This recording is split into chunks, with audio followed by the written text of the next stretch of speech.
Good morning, good morning. This is Sean coming with you with a direct upload, a morning video. I hope you are well. I hope you got some rest. I hope you woke up with a great song in your heart and something, a good spirit. And if not, I hope the rest of your day goes well. So, I am a sweaty mess and got my workout with my gym mates, and I am getting ready to go into the store and get myself a sandwich because that is what I'm feeling like having for lunch today. So this has kind of been on my heart for about 2 weeks.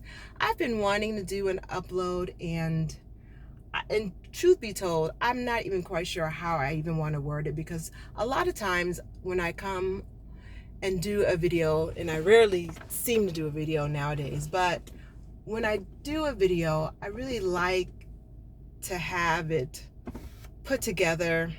But sometimes when you're really still trying to piece things together, you just need to get it out. So it's not polished, it's not even completely thought out, but hopefully in all my gibberish you'll get the message. So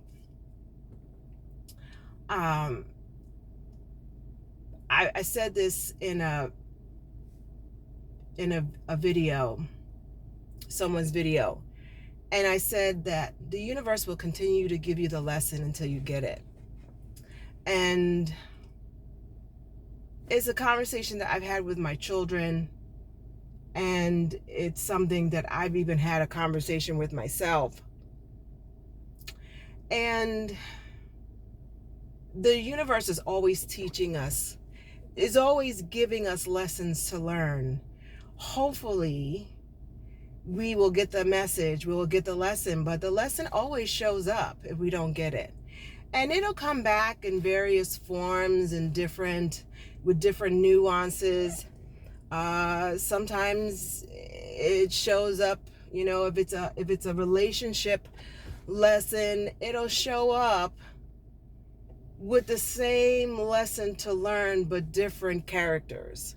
But the players may be different as far as, what they look like, but the core of who they are will always be the same, So if it's a romantic partner, right? And you're not picking the right partner, and you're getting out of a bad relation, and you haven't learned from that relationship, that lesson will continue to show up. Now, the partner may be taller, maybe shorter, younger, less money, more educated, better looking. But that partner itself, of the lesson that you need to learn, is going to be there. It's just going to show up in a different body. Okay? And until you get the lesson, and it's your lesson to learn, the universe is going to bring it to you. And hopefully you will get it. But the one thing that I have learned about what the universe does teach us, you know how when you were in elementary school and you had to take a test and you didn't pass the test, you would get a different version of the test? And sometimes you would feel like that version was harder than the first test. Like you almost wish that you had studied harder because the first test was definitely easier than test B. Well, that's how I feel my experience has been when I have not learned the lesson. That when the lesson does come back for me to learn, the second time around, or maybe even the third time around, that lesson gets really harder to learn, which means the cost is harder. It costs me more, and I would always tell my children, when they wouldn't listen to me, and I would give them, I would tell them not to do something, or, as they get older and you're giving them a safety net of say, well, you really shouldn't do this, or, you know, things that they really should learn on their own, and you want to give them a little bit of advice, but they've got to figure some things out on their own, and they don't do it, right? And I would always say to them, well, you know, what did that cost you? Because there's always a cost. It's going to cost you in time. It's going to cost you in money. It's going to cost you. It's going to cost you in something. There is a cost. So how much did that cost you? Because until you know the cost, and until you understand how much it cost you, you really don't understand or get the gravity of the lesson. So, if most people understand relationships, right? So, if you, let's put something that's really obvious. If you co-sign a car with a family member, and this person defaults the loan, okay, well, what did that cost you? Well, it can cost you a lot of things, right? It can cost you a relationship, because I put my signature, and now you've defaulted on the loan, and now I'm upset with you. So now I no longer have a relationship with you. So it may have cost a relationship. It can cost my credit, right? Because now you've defaulted on the loan, and now it's a ding to my credit. It can cost me in money. It can cost me in a car that I didn't even want, right? Because now it's my car, right? It's my problem, because maybe the family member doesn't care enough about me and how it affects me. And all of this is costing me. So when the cost is too high, that's a problem.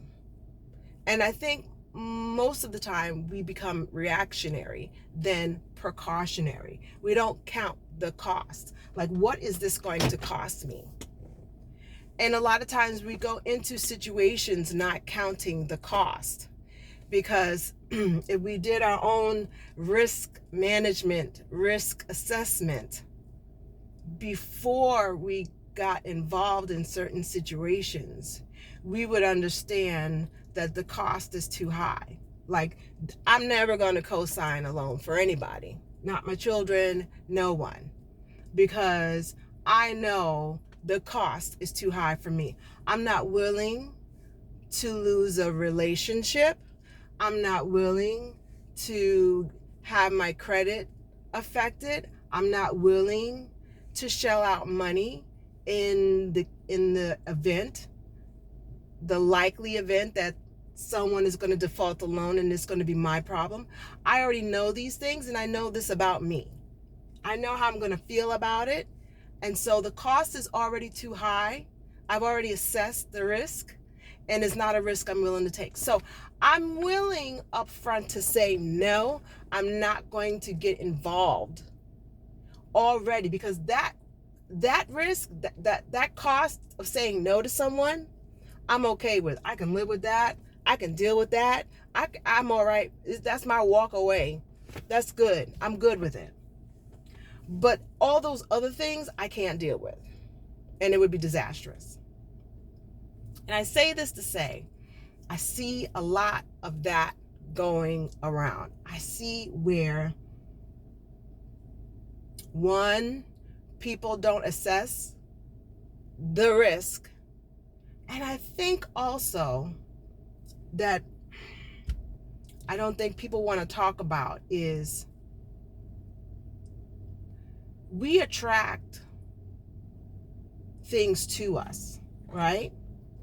And so, I'm not going to get deep, but like attracts like, okay? Like attracts like. And, when there's this saying, right? If it can't all be wrong if the common denominator is me, right? So if I'm just talking, using myself as an example. So if I keep involving myself in relationships where I'm I seem to be the one that's hurt, abused in a manner that I feel taken. Is it their problem or is it my problem? Because somewhere along the line, even if the other person is wrong for their hand in what they did to me, there's an accountability on my part that I have to take.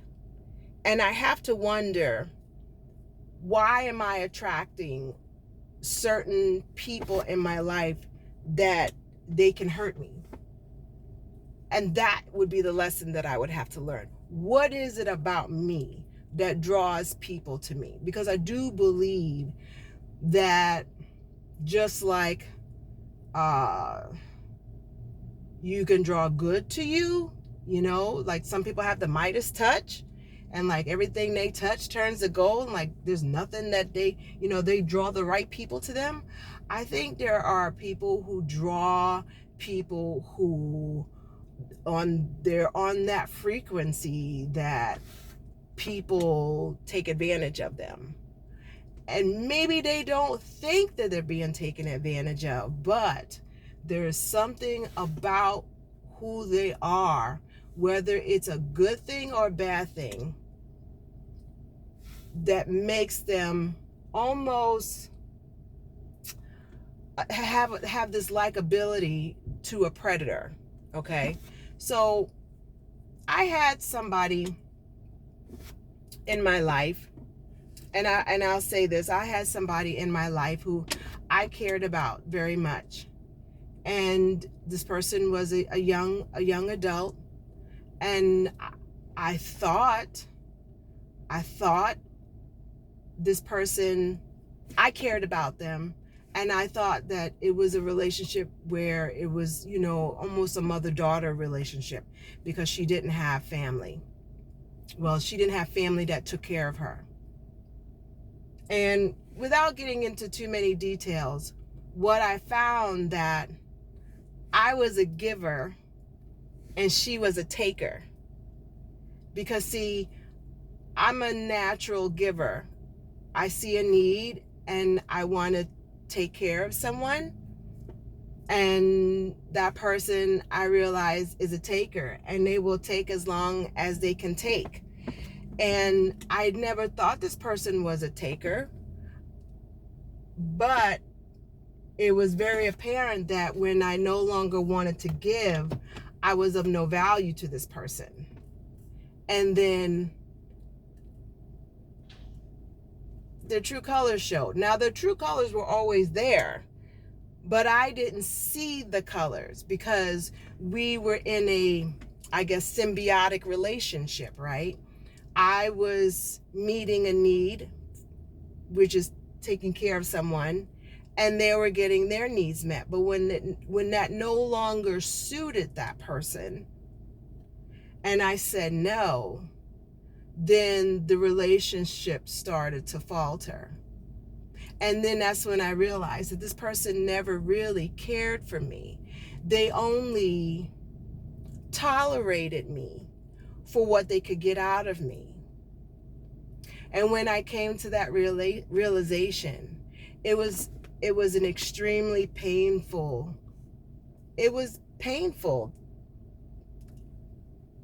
And I had to mourn that, and then I had to let it go. And every now and then, this person would try to reintroduce themselves, but because I said no, their true colors would show, right? So it reconfirmed what I already knew. You were just trying to wiggle your way back. You once again wanted to do this dance with me.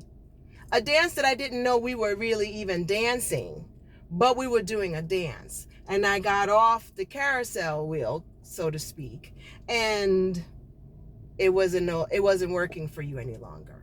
So, those are things to think about. And these are times of reflection that, you have to sometimes remove yourself from a situation, from a relationship.